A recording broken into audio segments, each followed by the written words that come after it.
नमस्कार, कैसे हैं आप सब। दोस्तों एचएम कोचिंग क्लासेस में आप सबका बहुत बहुत स्वागत है। आज की जो क्लास होने वाली है वो क्लास होने वाली है घनमूल यानी क्यूब रूट पर। इससे पहले आप स्क्वायर रूट पढ़ चुके हैं, वर्गमूल मैंने आपको बता दिया है कि कैसे कम से कम समय में आपको ज्यादा से ज्यादा 1-2 सेकंड का टाइम लगता होगा वर्गमूल निकालने में। अब बहुत सारे लोगों को समस्या आ रही है कि घनमूल कैसे निकाला जाए। जैसे वर्गमूल की कोई ट्रिक थी वैसे ही घनमूल की सर कोई ट्रिक बताइए भैया, कोई घनमूल की भी ट्रिक बताइए जिससे हम कम से कम समय में निकाल पाए इसको।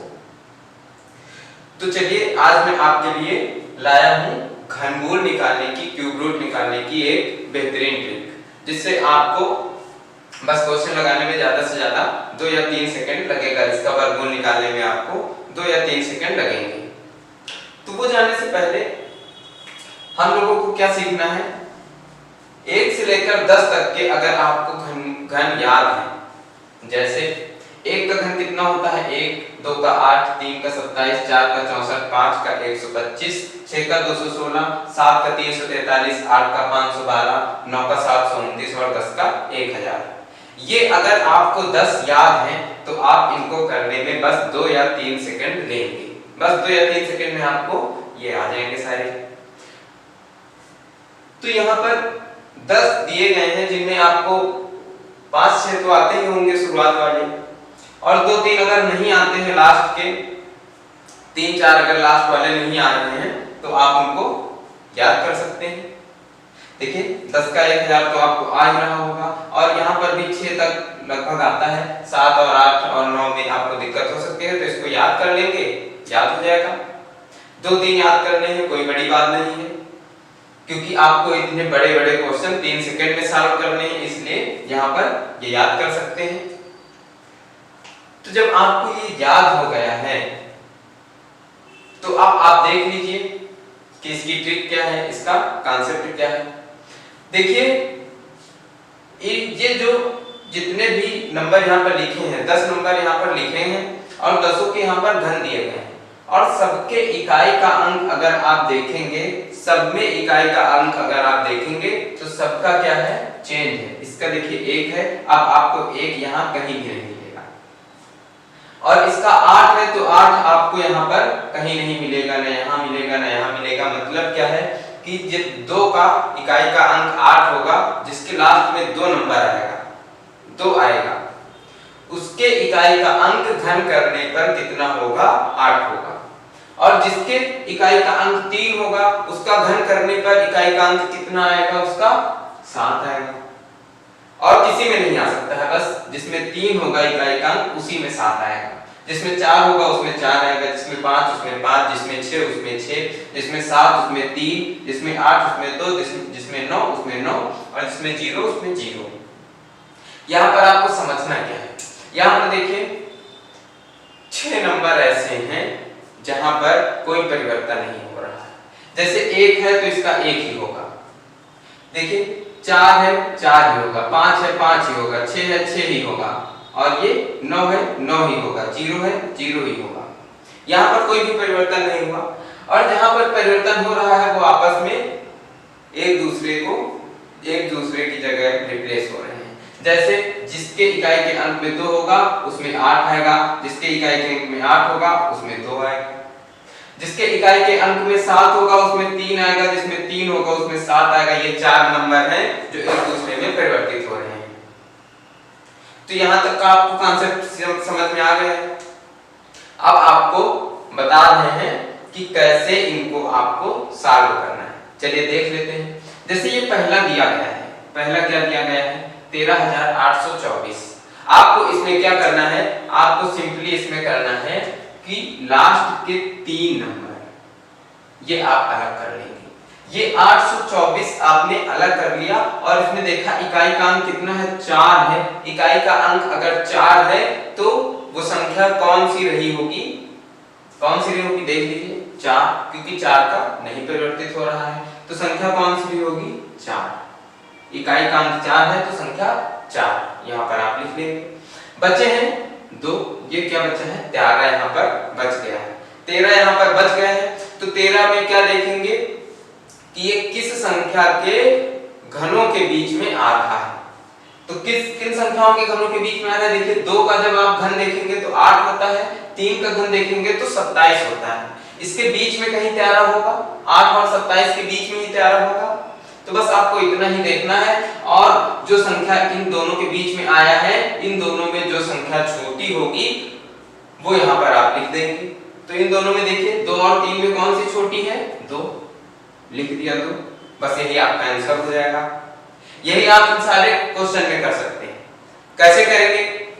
देखिए 3 लिया, लास्ट में 3 है तो क्या होगा? 7 होगा, क्योंकि 7 का 3 में बदल रहा है, 3 का 7 में बदल रहा है। और यहाँ पर 19 बचा है, 19 का फिर से किसके बीच में आएगा? 8 और 27 के बीच में आएगा। कितना हो जाएगा? 2 हो जाएगा। किसका हो गया? 27 का। 27 का घन क्या हुआ? 19,683।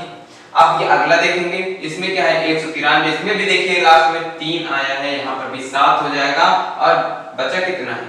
185। अब आप देख लेंगे, आप क्या देखेंगे कि किस यहाँ पर किस घन से ज्यादा है, किसके घन से ये नंबर ज्यादा है और किसके घन से कम है। मतलब किन दो संख्याओं के घनों के बीच में ये नंबर आ रहा है। और जब आपको ये याद हो जाएंगे, आपको एक बार अगर ये याद हो गए हैं तो आपको बिल्कुल भी परेशानी नहीं होगी। देखिए 5 का कितना होता है? 185। 6 का कितना होता है? 216। 125 सॉरी 5 का होता है 125 और 6 का होता है 216। तो 125 और 216 के बीच में ये आ रहा है 185।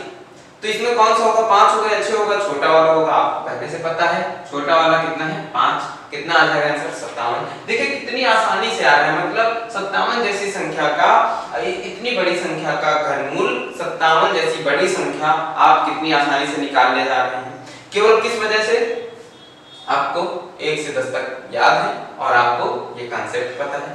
अब अगला क्वेश्चन देखिए, 1 है तो चेंज नहीं होगा, 1 का 1 ही रहेगा। 1 का चाहे जितने बार गुणा करेंगे आप 1 ही रहेगा। देखिए 1 का 1 है और फिर यहाँ पर बचा कितने? 3 नंबर आपने अलग कर दिए, बचा कितना है यहाँ पर? देखिए 68 बचा है। एक नजर इधर मारेंगे, 64 और 125 के बीच में आ गया है। 64 से ज्यादा है, 125 से कम है, 4 और 5 के घनों से कम है, तो कौन सा लेंगे? छोटा वाला लेंगे, 4 ले लेंगे। 41 आपका आंसर आ जाएगा। समझ में आ रही है बात आपको? यहाँ तक की कहानी समझ में आ रही है? देखिए आप कितनी जल्दी कर ले जा रहे हैं। चलो अब आगे वाले देख लेंगे। आगे अभी 4 और दिए गए हैं। ये देखिए 197 आपने अलग कर दिया, 197 अलग कर दिया, 2 अलग हो गया। 197 है, 7 लास्ट में कितना आ जाएगा? 3 आ जाएगा और ये 1 के और 2 के घन के बीच में है, यानी 8 और 1 के बीच में ये दो संख्या आती है। तो कौन सा होगा? छोटा वाला होगा, 1 होगा। 13 का हो जाएगा, ये 13 का हो जाएगा। और फिर यहाँ पर देखिए 859 है, यहाँ पर कितना आ रहा है? 9 आ रहा है। जब 9 आएगा तो क्या होगा?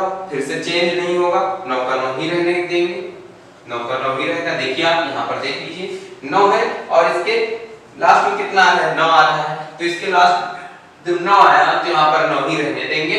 और ये 6 किसके बीच में है? 1 और 2 के घन के बीच में है, तो 1 यहाँ पर हो जाएगा, ये 19 का हो जाएगा। और फिर यहाँ देखिए 3 ये आपने अलग किए और ये 3 आपके बच गए अलग। जब ये 3 अलग किए तो कितना आया? 8 आया लास्ट में। आपने क्या देखा कि 8 लास्ट में, 8 की जगह पर क्या लिखेंगे? 2 लिखेंगे, क्योंकि जब 2 होगा तो उसका घन के इकाई का अंक क्या होगा? 8 होगा। तो यहाँ पर आपने 2 लिख दिया। अब कितना बचा है? 551 बचा हुआ है। 551 बचा हुआ है। जल्दी से बताइए कि ये किन नंबरों के बीच में आएगा? देखिए 512 और 729 के बीच में आ गया है।